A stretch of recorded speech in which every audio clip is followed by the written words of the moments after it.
¿Qué tal? Muy buenas noches. De nuevo aquí con ustedes. Con mucho gusto, como siempre. Me gusta platicar con personas que les interese la historia. Bienvenidos una vez más a esta edición de su taller de historia del Yucatán Country Club. Un saludo a todos, socios, residentes, a los clubes hermanos, al Club Serralta. Muchas gracias por sus comentarios. También saludo a todas las personas que nos ven. Okay. Sonora nos ha mandado saludos también. Tamaulipas, okay, nos manda saludos. Veracruz, Oaxaca. En fin, mencionar a toda la República parecería que estamos en primaria. No voy a mencionar a todos los estados porque realmente todos tienen mucho interés en la historia. Y eso es muy importante. Okay. Conocer, como siempre he dicho, la verdadera historia. Y siempre, nunca estará de más que yo lo repita cada determinado tiempo. Hay que conocer el pasado para entender el presente y poder transformar el futuro. No entenderíamos lo que está pasando hoy, sobre todo hoy, si no conocemos nuestro pasado, tanto reciente como no tan reciente, porque de alguna manera todo está ligado. Además de que nuestro país, casi todo nuestro pasado independiente, es un pasado reciente, porque un país que apenas ha cumplido 200 años es un país nuevo. No somos un país viejo. Bien, pues saludos a todos, un gran abrazo virtual desde acá, desde Mérida, Yucatán.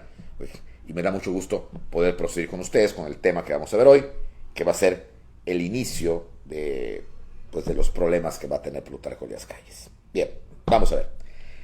El 1 de diciembre de 1924 tomaba posesión del gobierno el general, porque realmente no era general, era profesor más bien, Plutarco Elías Calles. El 1 de diciembre de 1924. Obregón daba su último discurso, y breve, y le entregaba la banda presidencial, se la ponía, iba a decir con las manos, pero con la mano izquierda, a Plutarco Elías Calles, dejándole ya el protagonismo y los reflectores sobre él. Obregón, en este momento, como le había prometido, según doña Hortensia, el día anterior, ya lo esperaba su esposa María Tapia, y se trasladan a Sonora, y se van a Huatabampo. ¿Por qué Huatabampo?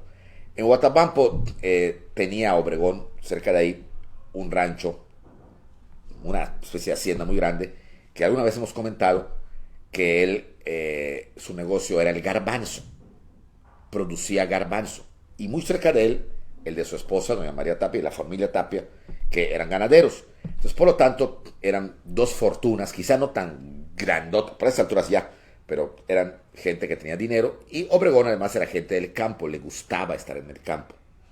De hecho, hay declaraciones, inclusive escritas de Obregón, donde nunca le gustó la Ciudad de México. Nunca, jamás. Siempre, cuando tenía la menor posibilidad, se iba hacia Sonora. Él era muy de ahí, pero muy constantemente. Y cuando llegaba, todavía entre sus peones y toda la gente que trabajaba con él, le hacía fiesta, y hay que tomar en cuenta también esto. Obregón era ambicioso, podría ser traidor, podría ser un tipo que no le importara nada con tal de salirse con la suya, pero era un individuo que era simpático. Era el clásico norteño, muy simpático, que tenía el albur a flor de piel y hablaba muy a lo norteño. ¡Órale, huerco! ¿Cómo está? Con todo respeto para los norteños, ¿no?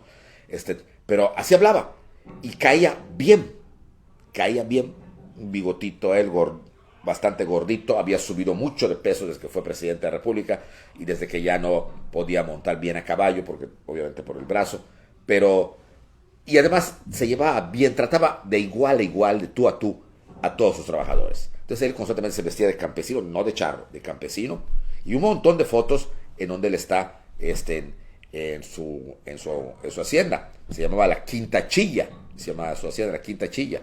Y ahí estaba constantemente, viajaba a Huatabampo, llegó al grado de que ya con los contratos como presidente exportaba garbanzo. En fin, Obregón le gustaba estar allá, pero desde La Quinta Chilla tenía su telescopio, digo metafóricamente, y desde ahí observaba los movimientos de Plutarco Elías Calles para que no se le vaya a olvidar modificar la Constitución en el momento que él lo considera importante, pertinente, y él poder regresar. O sea, lo tenía pero hasta donde se sabe, no se metió en las disposiciones que hacía Calles. Bien. Entonces, ahora sí, dejemos Obregón por el momento sentadito o trabajando en el campo norteño, allá por Sonora, y vamos nosotros a dedicarnos ahora a Plutarco Elías Calles. ¿Quién era Plutarco Elías Calles? Vamos a empezar primero con la entrevista que dio a los medios de comunicación, en ese entonces Toros Escritos, cuando terminaba la toma de posesión, y eso es algo que se hace hasta hoy, nomás que hoy se hace diario, y no se informa nada, pues se puede decir, pero bueno, después que terminaba la toma de posesión, se reunían en el Palacio Nacional el presidente con la prensa, y venía el momento de las preguntas, bueno, cuál es su proyecto, que esto, que lo otro, no estaba tan definido como hoy, que hay un plan de trabajo, que hay esto, que la misión, visión, o sea, no había nada de eso. Entonces le preguntaba al presidente, el presidente decía, lo acompañaba a su secretario particular, en este caso el secretario particular de Calles era su yerno, Fernando Torreblanca, que se había casado con doña Hortensia, en fin, y ahí estaba, y él hablaba. Y las respuestas, el plan era industrializar México, modernizarlo, crear, por ejemplo, lo primero que comentó, de lo que recuerdo que dijo, no es que no haya vivido en esa época, pero lo que se ha escrito que dijo Calles, era que iba a modernizar empezando porque iba a eliminar todo lo que eran las caballerizas del Palacio Nacional, porque olían muy mal. Y efectivamente, fue el primer presidente en que ya no metió carruajes ni caballos a lo que podríamos llamar el estacionamiento del presidente. Jubiló a los cocheros y a los caballos, y ya empezaron a aparecer los choferes de los automóviles. Entonces, ahí se veía enseguida que él ya quería modernizar más, ya esa etapa de caballos, de ir al Palacio Nacional en carruaje y todo eso, ya había pasado. Ya el automóvil estaba dominando todo. Bueno, pero lo más importante de esa declaración fue cuando un reportero le pregunta qué piensa de la oposición. Dice que la oposición pues ha sido vencida en las urnas, lo clásico que dice todo el mundo, y que pues no considera él que la oposición sea un problema. Y alguien le pregunta, ¿y de los enemigos? Y aquí viene algo que paró las orejas de todo México. Calles dice, enemigos sí tenemos, pero todos están controlados porque hemos estado trabajando. Desde el gobierno del general Obregón se ha trabajado, y los enemigos no tienen argumentos para derrotarnos. Y le insisten, pero pues hay mucha protesta y mucha indisposición por todo lo que pasó anterior a las elecciones. Bueno, dice, sí tenemos un enemigo al que pensamos derrotar. ¿Y quién es? Y Calles, al que le decían el turco, vamos a ver por qué.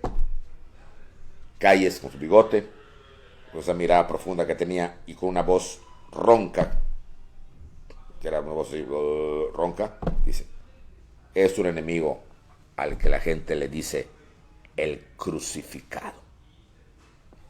¡Pam! Calles estaba declarando como enemigo a la religión cristiana. Y como en México en esa época no había más que católicos, bueno, uno que otro que no fuera, la guerra contra los católicos. O sea, que lo que había pasado año y medio anterior, cuando vinieron las bombas a la basílica, las bombas a la casa del arzobispo y la destrucción del monumento a Cristo Rey, y además la expulsión de Monseñor Filippi, era un plan que ya se venía gestando desde la Secretaría de Gobernación, desde el periodo de Álvaro Obregón. Y ahora él, con todo el poder, lo decía. Así se cierto.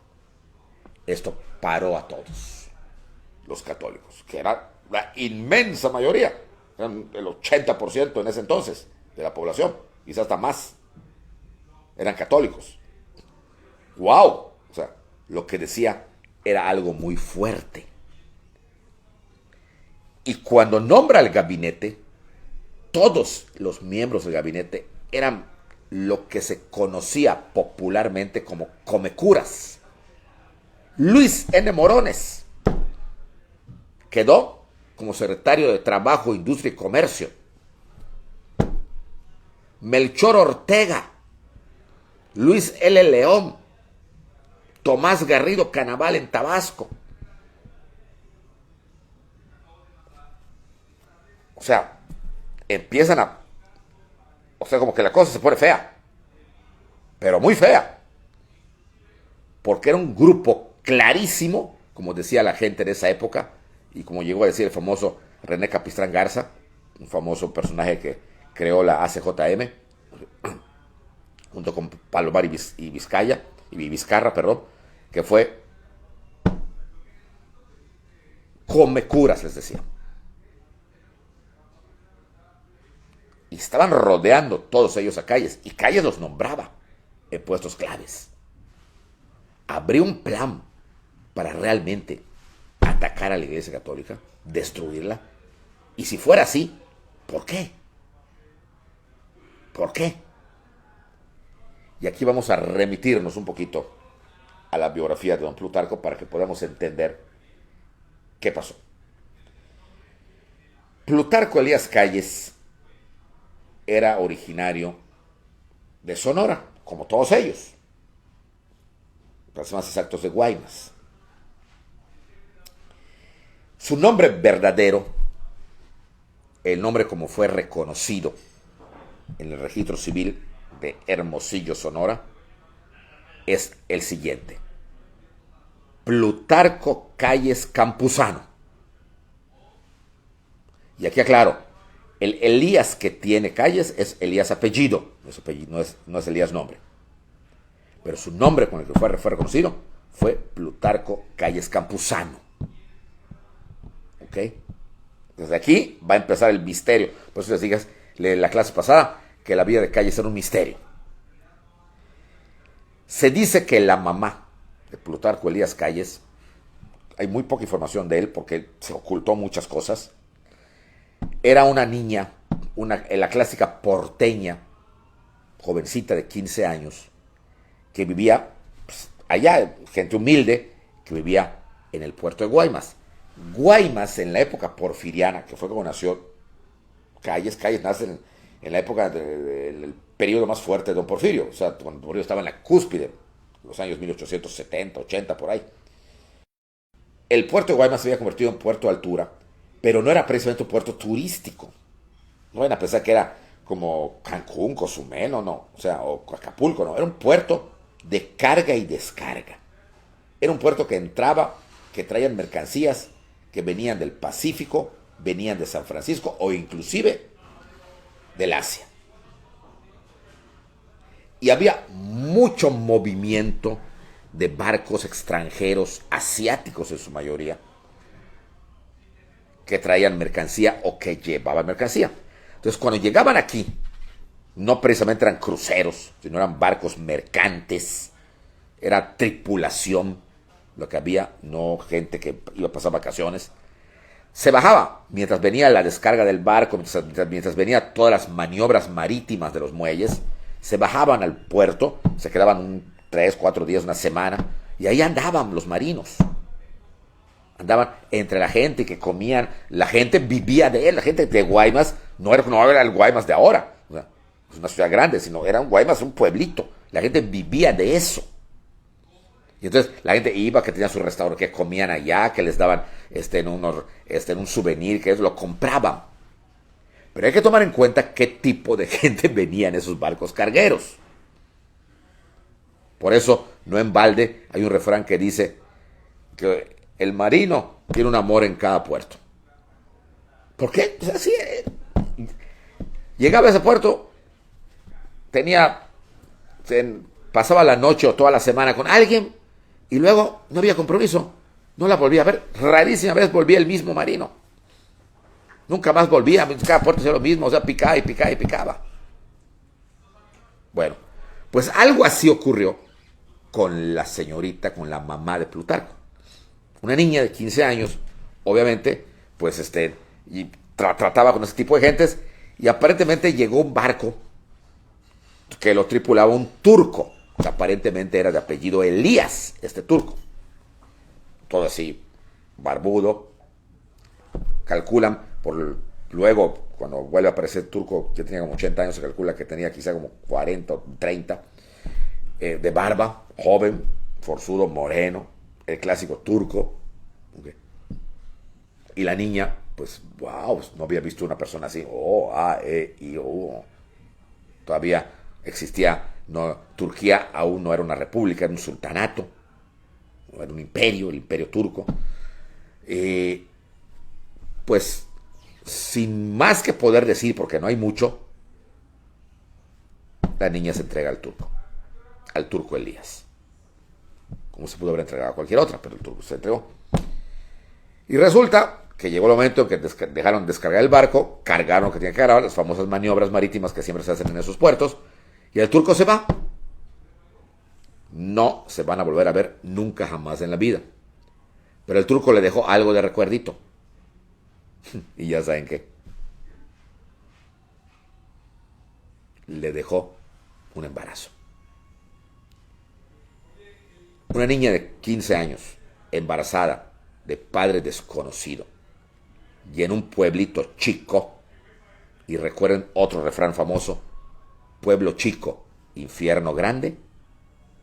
Cuando la niña empieza a mostrar, ya se veía el embarazo, el escándalo en el pueblo de Guaymas entre sus habitantes, muy católicos, muy dados a criticar al vecino, dados a criticar toda la conducta ajena y no la suya propia. El escandalazo. Guaymas era una sociedad muy cerrada, como todo pueblo, todos se conocían. Su centro social era la iglesia, los domingos. Y el escándalo. El mismo cura de pueblo se dice que participó en este escándalo. Él mismo decía, no se acerquen con esa, que es una mala mujer, es una prostituta, es una piruja, es una ramera, que no se acerquen, el propio cura. Sin embargo, nace y le van a poner Plutarco. El principio fue en el registro civil, porque ahí es donde está reconocido. No podemos saber si se bautizó o no, parece que sí. ¿Okay? Pero bueno, en el registro civil el acta habla de Plutarco Campuzano. Ni siquiera Calles, Plutarco Campuzano, ese era su nombre. Hijo de madre soltera.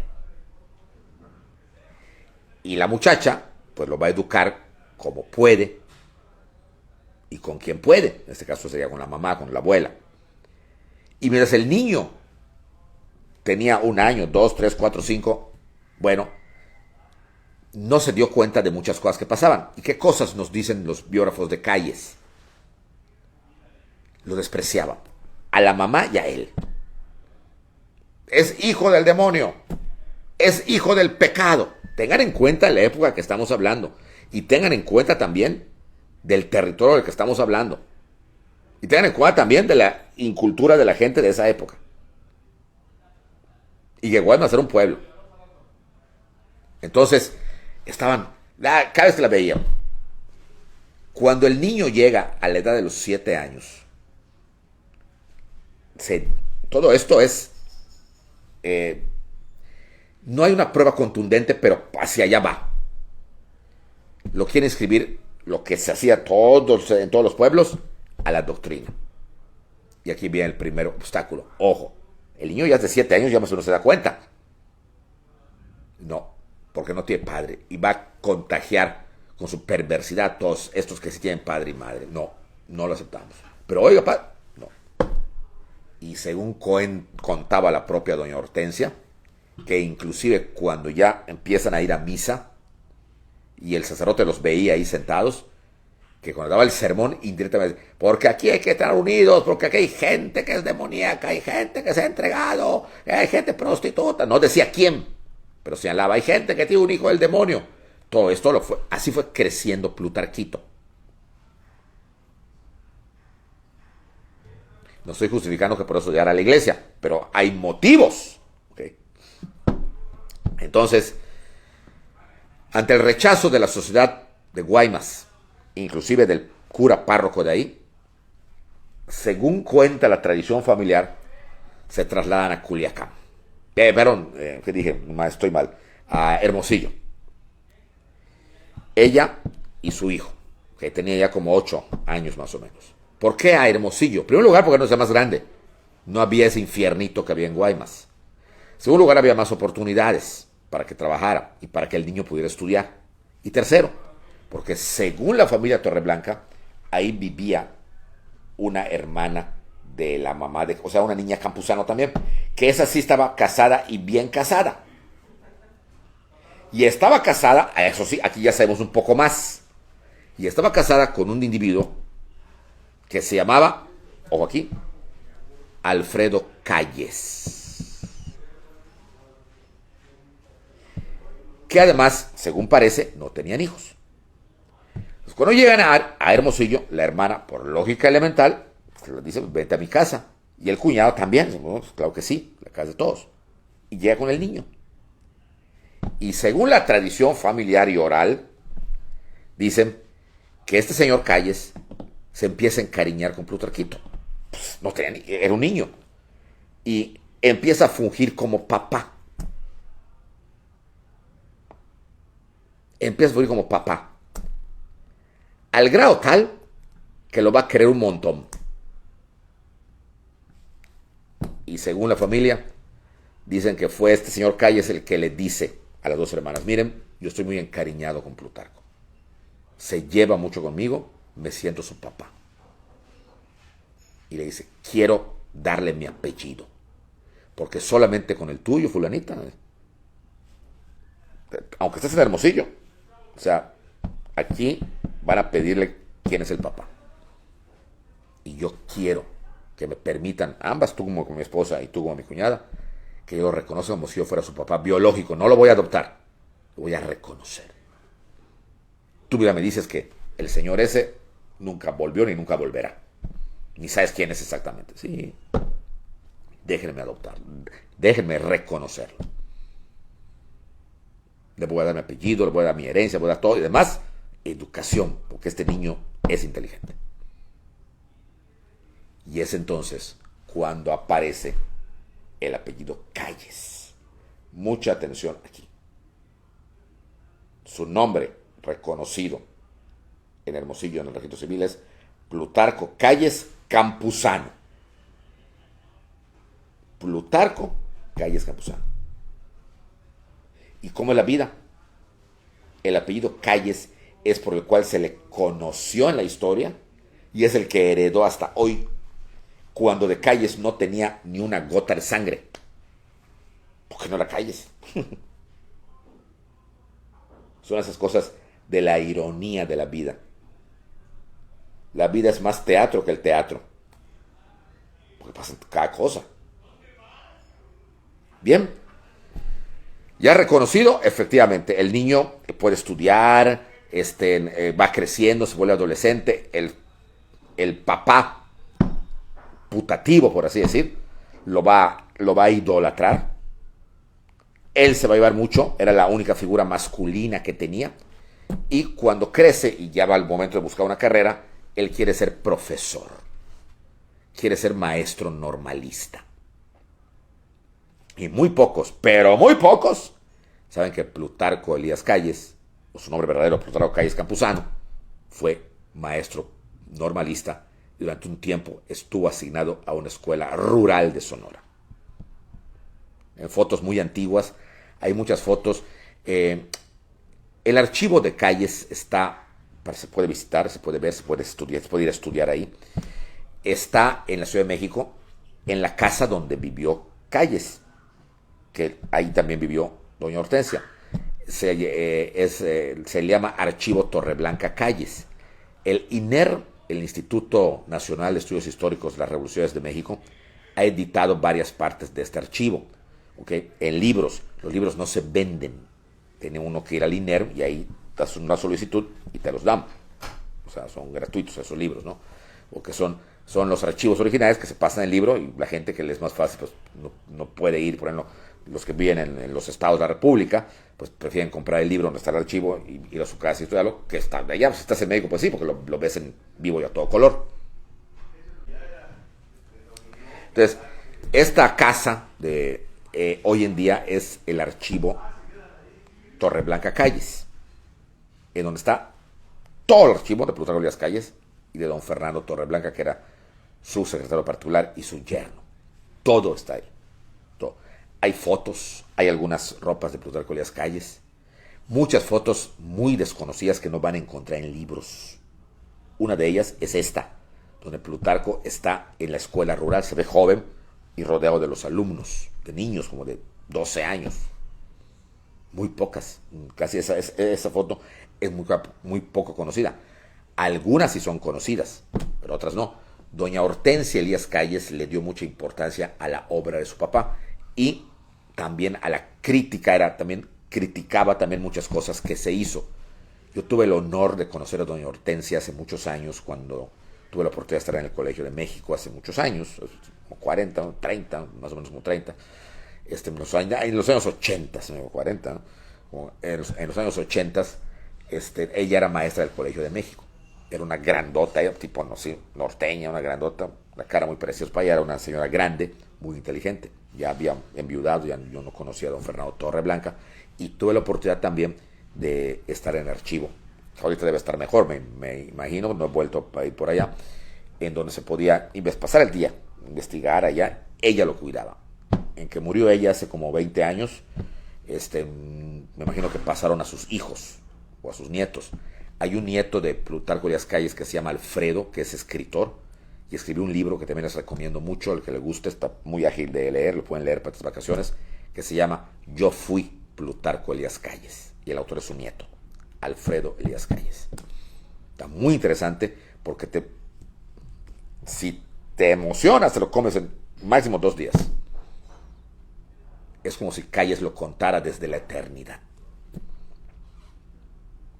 Yo fui Plutarco Elías Calles, el autor Alfredo Elías Calles, que es un señor ya como de 60 años. O sea, digo nieto, no van a pensar que es mi nietecito. O sea, digo, no, obviamente, solamente Calles, que murió hace 75 años más o menos. Bueno, bien, entonces, estudió, creció y, obviamente, en el estado de Sonora donde él vivía, pues muchos padres de familia tenían tierritas, eran pequeños, lo que hoy llamaríamos pequeños comerciantes o pequeños empresarios o medianos empresarios. Y a él le fue gustando un poquito esto y se fue aliando, y es ahí donde conoce a la familia Tapia primero, luego a la familia Salido, y conoce a sus primos, los Obregón, y así se van conociendo todos ellos, ¿no? Obregón, Serrano, a Fito de la Huerta. Le dio clase a varios parientes de Fito de la Huerta, a varios sobrinos de Adolfo de la Huerta, que eran yaquis. O sea, ahí se fueron conociendo todos ellos en esa etapa. Y ya conocidos, y él como maestro, lo sorprende la revolución, el movimiento de Madero, al que todos ellos, hasta el propio Calles, toman este movimiento como una locura, que no iba a triunfar. Porque además conocían a Madero, era del estado vecino de Coahuila, y sabían que su propia familia, la familia Madero, don Evaristo, que era un tótem en Coahuila, y que conocían también los sonorenses, pensaba que su nieto estaba loco. Entonces, nadie de ellos, nadie apoya el movimiento maderista. Fue algo patético, porque no lo apoyaron. Cuando cae Madero y se arma el relajo de León de la Barra, de Francisco Carvajal, de Victoriano Huerta, que los norteamericanos bombardean Veracruz, y todo ese desastre, un buen día Calles recibe la invitación de un personaje que conocía pero que no había tratado mucho, que era Venustiano Carranza, y lo invitaba a una comida a su hacienda en Cuatro Ciénegas. Es la reunión de Coahuila. Estoy yendo para atrás para que nos ubiquemos y conozcamos a Calles. Es la reunión de Coahuila. Y ahí pues va. Él se presenta, ahí ve a muchos amigos más cercanos, como Obregón, como de la Huerta, ¿okay? Está el cabrito y todo lo demás se come en el norte, y Carranza, pues ya saben, no lo voy a repetir, ya lo saben ustedes, Carranza les explica cuál es la pretensión. México está en un desastre, ¿okay? Pronto ese desastre va a cundir en todo el país, y hay que protegerse y proteger. Y la única manera de protegerse y proteger es tomar el liderazgo. Entrar a esa revolución, sin ser revolucionarios, pero aparentando serlos, agarrar al toro por los cuernos y dirigir ese toro hacia donde nosotros querramos. Que fue lo que les conté. Y es cuando entran a la carga. Y es cuando entonces nombran a Carranza jefe, y lo demás, lo que ya pasó, ya lo vimos. Él se pega mucho en esto a Obregón. Obregón se pega mucho a él también. Lo consideraban una persona culta, la más culta de todos, pues era maestro. Y en plena revolución, el papá Calles se enferma y cuenta doña Hortensia que su papá siempre fue una persona dura, pero muy dura, y que sí se deprimió y lagrimó cuando murió su mamá, o sea, la mamá de doña Hortensia, la esposa de Calles, doña María Chacón, no, María Natalia, doña Natalia Chacón. Y luego cuando se vuelve a casar y también se le muere a otra esposa, doña Leonor Llorente, que también se mantuvo sereno, triste, pero no llorando. Pero dice ella que cuando murió el señor Calles, Plutarco lo lloró y lo lloró. Él lo hizo. Él hizo a Plutarco. Él le dio el apellido. Y ahí está. ¿Cómo son las cosas? El señor no tuvo descendencia propia, pero ¿cuántos Calles hay ahorita? Claro que ya son Elías Calles o Torreblanca Calles, pero es Calles. Y así sigue la vida. Se molestan con Carranza. Él atinadamente se va con Obregón. Se vuelve secretario de Gobernación de Obregón y ahora era el presidente. Pero, como dirían los psicólogos, yo conversé con uno la vez pasada y le comenté esto, todo lo que te afecta de niño, sobre todo alguna impresión gruesa, a veces durante la niñez no aflora ese sentimiento o ese trauma, pero lo tienes ahí y en algún momento de tu vida va a aflorar. Y es muy probable que Plutarco se haya dado cuenta cómo lo despreciaban por no haber sido hijo de matrimonio. De hecho, él mismo sabía que ese señor Calles no era su papá. Ni siquiera sabía que el tipo se llamaba Elías, o que era su apellido Elías. Entonces, ese trauma lo fue quizá teniendo, porque además su carácter era así. Y además tenía los rasgos de un turco. Calles tenía los rasgos de un personaje que no es mexicano. ¿Sí? Y cuando pudo hacer las cosas, quiso vengarse. Probablemente, digo, de la institución que lo había hecho sufrir y lo había señalado así, con dedos de fuego. La iglesia. Un cura había sido el culpable, pero para él era la iglesia católica. Y está clarísimo que los 3 o 4 atentados que se hicieron contra la religión católica en la época de Obregón está a la mano de Calles, eso está claro. Pero ahora, ya con todo el poder, la cosa se iba a volver más color de hormiga para los católicos. Antes de que se me pase, seguramente ustedes se preguntarán, bueno, ¿y de dónde vino el Elías? Porque al final de la vida, cuando Calles era presidente, apareció el papá, un viejito, un turco, y le dijo, soy tu padre. Y lo era, pues eso no lo podemos saber.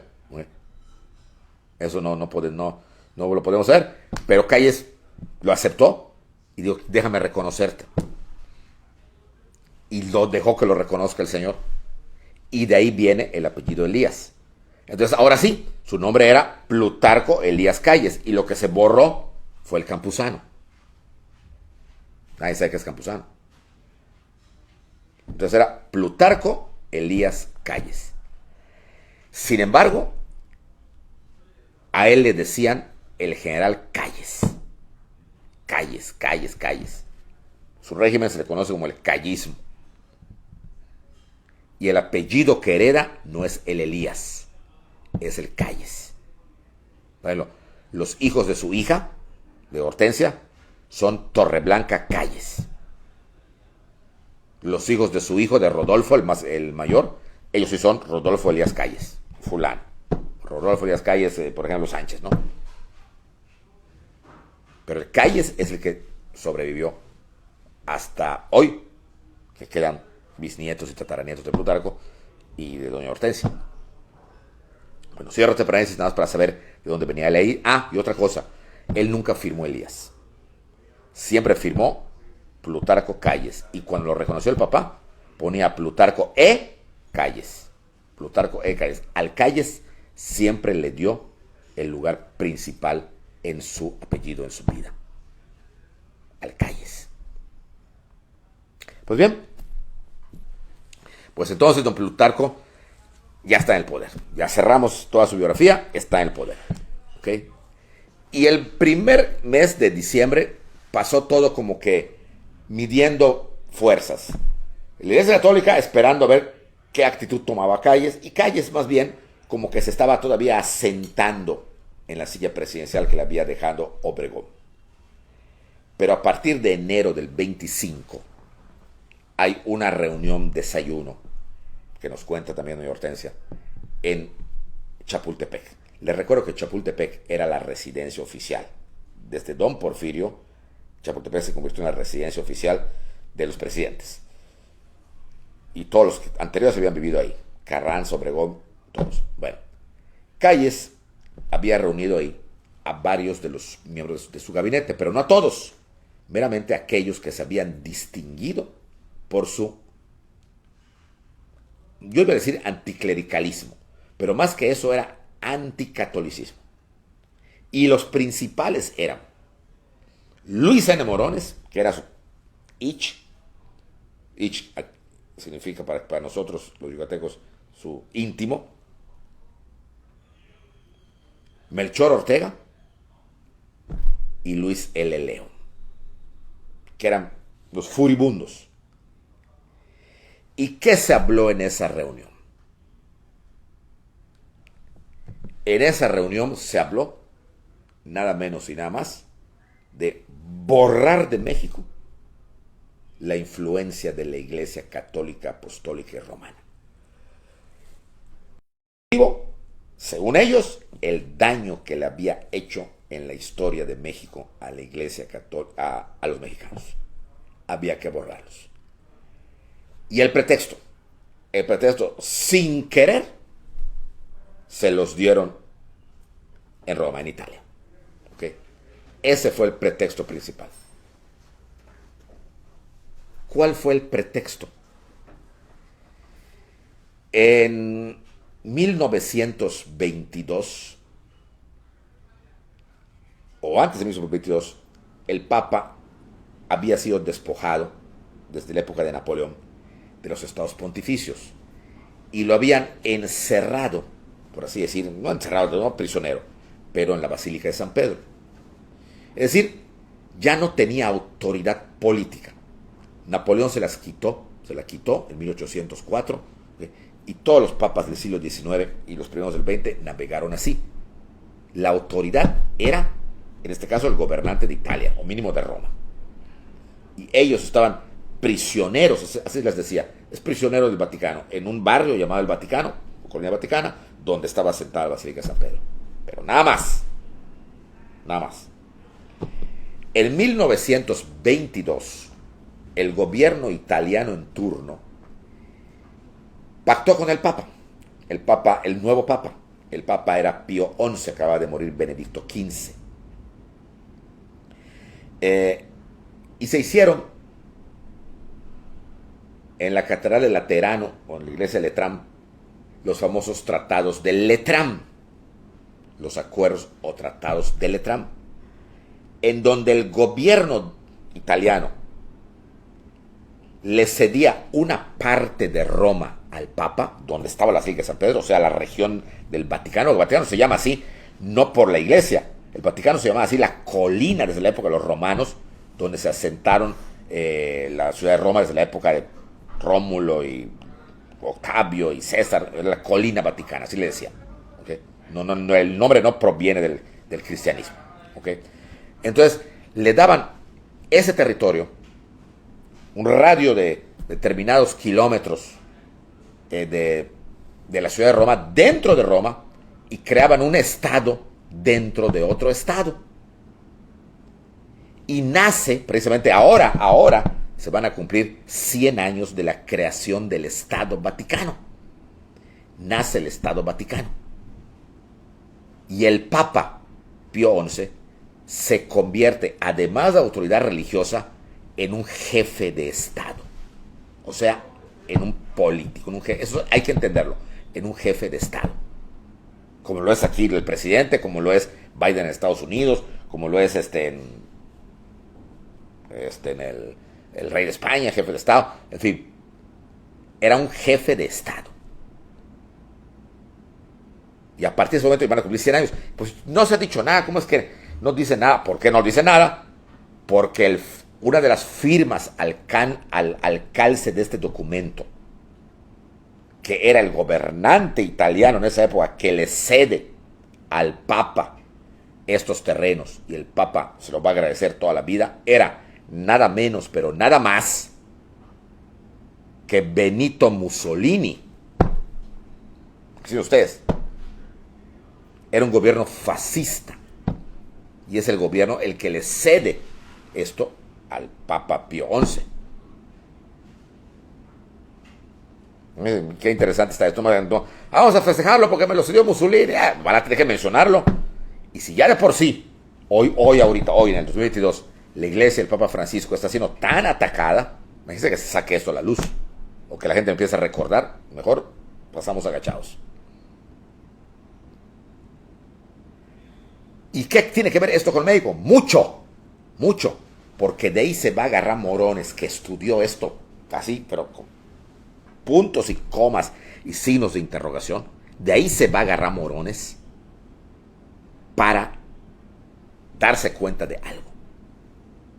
Que los católicos respetan a una autoridad, e inclusive los curas se arrodillan ante una autoridad que hoy por hoy, o sea, en ese momento y hoy por hoy también, era jefe de Estado. O sea, que los católicos le juran lealtad al jefe de un Estado extranjero, así decía Morones.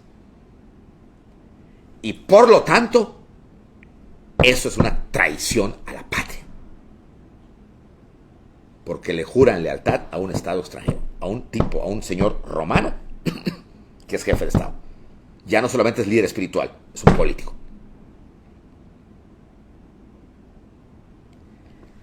En ese desayuno que les digo en Chapultepec, se lo plantean a Calles, y Calles, que desayunaba café con piquete.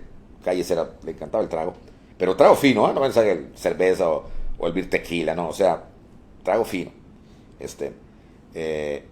Y su cigarrillo, eso siempre fue. Que se empieza a reír, así como se reía. Qué interesante, ¿sí? Pero, ¿y eso qué? Vamos a declarar traidores a más de la mitad de México. No, la idea de Morones, que era una idea maquiavélica, no. Vamos a declarar traidores, sí, pero cuando les demos la opción a los mexicanos. ¿Y qué opción es esa, Luis?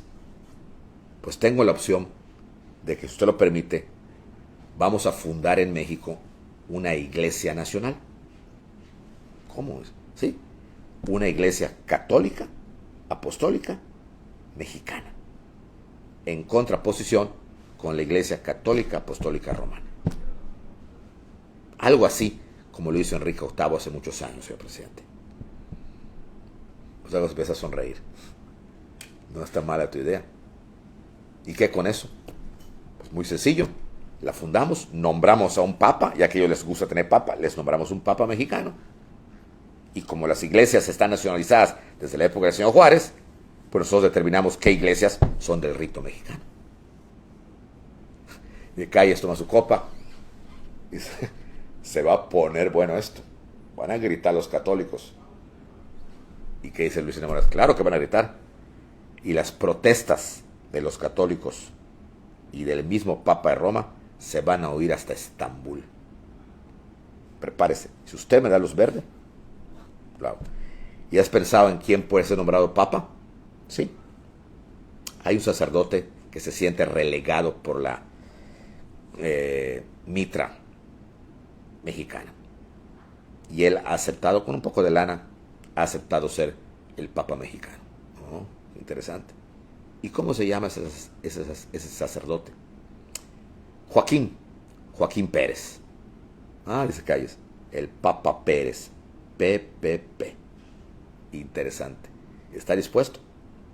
Solo me falta que usted me diga qué iglesias tomamos para el rito católico y ya lo publiquemos. Hay que tener cuidado, Luis, porque los católicos se pueden armar.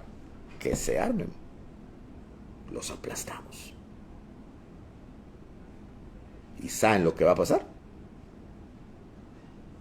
Eso lo veremos la próxima semana. Muy bien, pues muchas gracias a todos ustedes y nos vemos el próximo lunes, ¿ok? Que tengan una excelente semana, como siempre les digo, y que Dios les bendiga. Nos vemos.